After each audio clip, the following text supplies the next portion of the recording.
Hello. I am here to talk about the guest talk assignment for AI. I really enjoyed these two videos. AI is something that I always either see really positive stuff about or really negative stuff, and I feel like for this assignment I got a lot of the in between and I learned a lot that I didn't know before. Um, it was super neat to listen to Karen Howe talk. She's definitely a very smart person. You can tell she's worked really hard to get where she is and gain the knowledge that she has. I learned a lot of new stuff like data labeling specifically. I knew that people had to feed the AI the information. Um, Obviously, but hearing it explained the way that she did, where someone has to teach an AI how to rap like Kendrick Lamar, it was very interesting to learn about because it's like obvious, but I never really thought about the logistics of it. Um, for Jonathan Younger, I appreciate how he had a real purpose and problem he wanted to solve when coming up with his company. So much AI usage is out of laziness. So, hearing what he had to say about the expense of things like visual effects or special effects and the actual real reasonings that he had makes his cause feel more agreeable.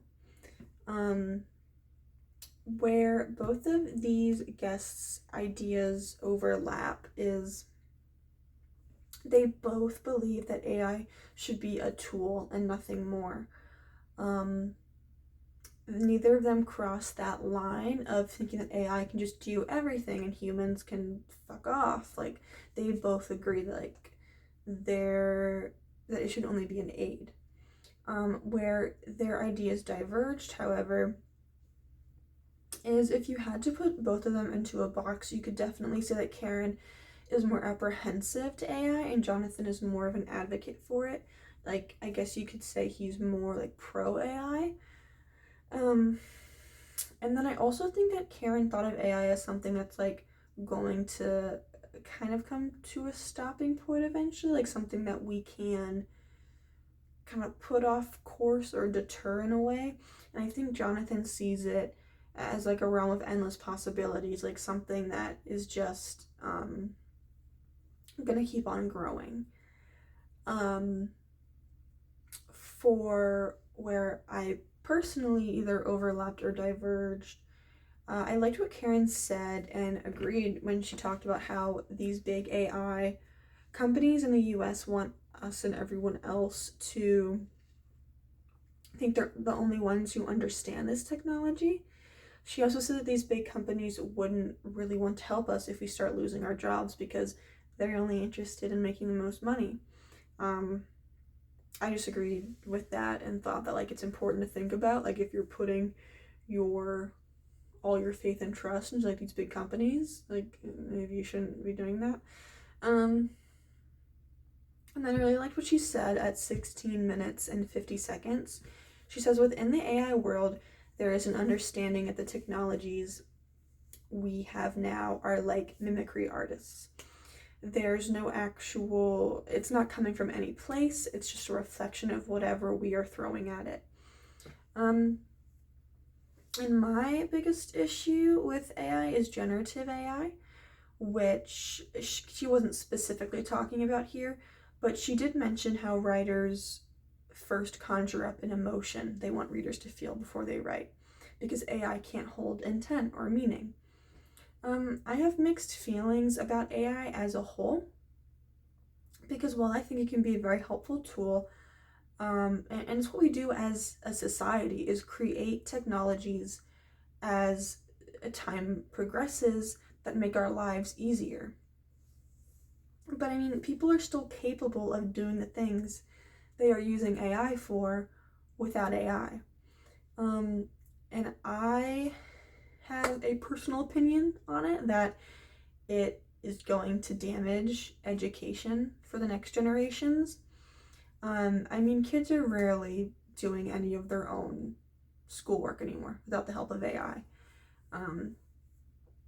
It was very jarring to me graduating from a private school where we only had physical textbooks, and we hand wrote everything, papers, tests, quizzes, assignments. Like, we didn't have computers. Like, if we wanted to cheat, we had to do it the old-fashioned way. So when I got to college, and every single time I had a group project, all of my group members would be like, okay guys, and put everything, all the instructions into AI immediately, and had it write the paper, do the presentation, the slideshow, and then like that would be our project.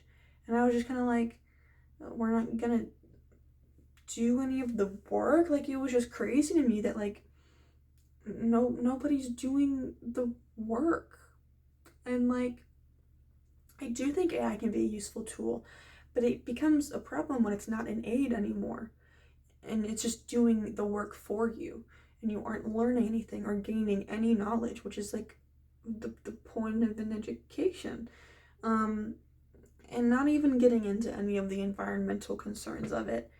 But with all that being said, I feel like I could rant about it all day, but so I have complex feelings about it as a whole, but I really don't agree with generative AI. Like, I just don't see how, in most cases, it's necessary, like, at all. Because using AI for art takes the purpose of art away. The fact that it's human and that somebody flawed created it is, in my opinion, the most important part. Yeah, I'm gonna be over the time limit if I just need to put a can on that for the time being. I'll come back to it when we get to part 5, but yeah, so back to Karen. I enjoyed a lot of the takes from her. She sees the problems with AI, but and she doesn't want it to steamroll over the creative industry, but she also can find the positives within it, and like, she'll admit them. And I found, her talk to be very insightful. I knew, or I had thought going into it, I was going to disagree with more takes from Jonathan than I had with Karen. My biggest thing is generative AI, and that's his whole thing, so it makes sense. However, I do think that like my disagreements could just stem from my own naivety on the subject, because he's a professional in this business, and he talked about how he feels the cinema industry needed this and how he lost money for the first time in 20 years. Maybe if I was more experienced or did like a deep dive into generative AI, like, I could see more and I could come around to more. But all in all, like, I'm pretty secure in my stance. It's just that intention is so important, and you never know what someone's intention is with AI. I think there's pros and cons to pretty much everything, but I just feel like if there's people who are willing to do the tedious work, have them do the tedious work. Like, have them work on the art, give them a job instead. It's just like, I know there's cases where it is useful, but it's like, there are people who also want to be doing all the work. But that being said, I actually agree with Jonathan more than I thought I was going to, which is the importance of hearing both sides. I appreciated specifically what he said at 7 minutes and 47 seconds. We're all about artist-driven AI, not AI-driven art. We need the artist first. You still need the human. ChatGPT can't make you laugh or cry. I hadn't previously been aware of like artist-driven AI, so I think this approach his company uses is definitely more ethical than some may think. Like, it definitely, like, I was surprised to hear that when he first started talking, but I kind of, it kind of swayed me a little bit, right? It's hard because if someone is using AI because they don't have the money or they're on a strict time limit, it's almost like a privileged thing to say that, like, oh, you're just being lazy or you shouldn't be doing that. Because, like, if someone doesn't have the resources, they don't have the resources. People have always managed in the past, though, so, but, like, at the same time, times are changing. So it's just a complicated situation to think about. I'm conflicted, clearly. Um, but I wanted to run through. I took a lot of notes on Karen specifically. I just had like some more stuff I enjoyed from her that I wanted to touch on. She thinks that it's valid to be worried, but we shouldn't be too worried when it comes to creativity and AI. She thinks there's still a lot that can be done to change the trajectory of the technology.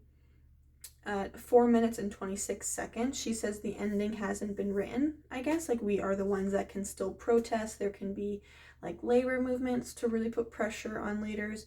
And she speaks more on this topic as well, but she thinks there's more that can be done to contend with the technology. She thinks there's still so much left to protect. Like, she has a lot of faith, it seems, that, like, we can kind of put a cap on AI. Like, she definitely has, like, a pretty positive outlook on it while still having some anxieties. It just seems like she has a solid balance of caution to AI and understanding a line, but also having a fascination and a deep understanding of how it works, which I think is important because actually, especially if you don't like something or have a problem with something, it's good to understand it and know how it works. And that's the same with anything, like people too. Like, it actually shows how educated you are if you know both sides, because if you say you don't like something but you can't explain why, then you're just uneducated on the topic. She does not believe that AI is random or accidental, which makes perfect sense as she explains it, because it's all a reflection of everything that's on the internet, the good and the bad parts. And then she had a quote at 13 minutes and 27 seconds that was, in my opinion, as simple as it is. She said it very eloquently. All of the language and texture that is in all of the discourse on the internet is absorbed by the model, and the model starts to learn how to generate sentences that reflect the internet speech patterns. However, something that OpenAI found is that the specific model isn't very good at what they want the technology to do.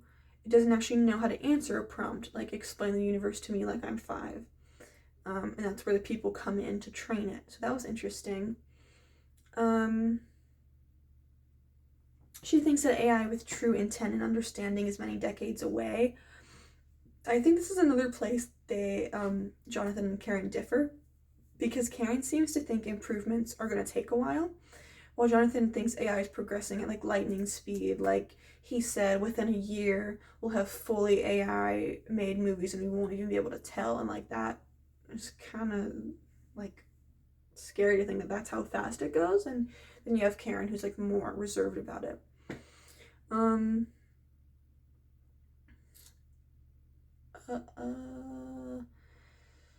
She thinks that writing AI comes up with something, that the writing AI comes with something like a basic article is actually quite bad. She thinks that once the dust settles and people look at the actual quality of what these AIs can come up with language-wise, people will start hiring creative people again, which is reassuring to hear that, like, maybe it's not as crazy as we think it is. And now, jumping back to 2 quotes from Jonathan. I'm, like, extra disorganized this time. I'm, like, all jumbled up, but at 11 minutes and 45 seconds, he says, "What I learned is, as an entrepreneur, as a producer, it's not even your job to come up with the best idea. You just have to know when you hear it and be open to it." I think between the experience he has and the humbleness, he shows that that's what's gotten him to where he is today. Like, whether you agree with his methods or not, like, he definitely is like a humble person, and like he knows what he's doing. And at 24 minutes and 25 seconds, he says, people are going to make what they're going to make. I'm not here to police what people make, and if they have bad taste, they have bad taste. There's nothing I can do about that. There's going to be a lot more crappy things that come out with AI. I'm unsure of how I feel about this quote from him because, well, yeah, it's inevitable that bad things are going to happen from AI, whether it comes from Arcana or not. At the same time, if something bad comes as a result of what people do with your company, you still have to take responsibility for that. Like, you're giving people the tools and the ability to make whatever they want. So if someone does something bad with it, you're partly responsible, and you should definitely care if someone is using your technology in bad taste, whether they're giving you money for it or not. So yeah, and finishing off with my prediction for one use of AI, and I'm already over the time limit. This is just one of those topics that, like, I have so many opinions on and I could rant about all day. But as I already talked about with generative AI, I think it is going to get a lot better, like, fairly quickly, because, like, I've already been fooled because I found an artist on Spotify that I really liked, and after like a week I realized it was AI. Like, it sounded really real. I think it's still noticeable for the art in the sense of like drawing and paintings. Like, when you are like scrolling on your phone and you see AI art, like, you can pretty much always tell. There's just something that looks so like perfect or computerized or almost uncanny valley a lot of the time. But I think it's gonna get to a point where, like, we cannot tell, and that's kind of my main point, that we won't know what's real and what's fake anymore. And I think that's dangerous from a political or like a fake news standpoint. And on the other side, I think it's kind of depressing to think about how, like, you can come across all kinds of art in the future, and instead of just like appreciating it for what it is, we're probably gonna like ask ourselves, is this real? Did a real person make this? Like, there's gonna be a point where we won't really know anymore. I'm sure there will always be special cases, like Karen talked about with the Fast and Furious movie. Like, that was something good that came out of generative AI. But I think, looking in a broad sense, I just don't agree with making art without making it. Like, I just think if you're just using generative AI to use it, I don't see the point in that, because I just feel like it takes all the beauty out of it. And I really need to shut up now because I'm like so over the time limit. But yeah, it's like a complicated situation, and I have like my stance on it, but I'm not like completely like against. Like, I think there will always be ways you can make uses out of new technologies, but there always has to be a line that, like, we shouldn't let ourselves cross. And I think that's just been like the battle lately of people deciding like where they want to stand on it. So yeah, that was my take on it, and I learned a lot of new stuff, and I hope you enjoyed 19 minutes. Good God.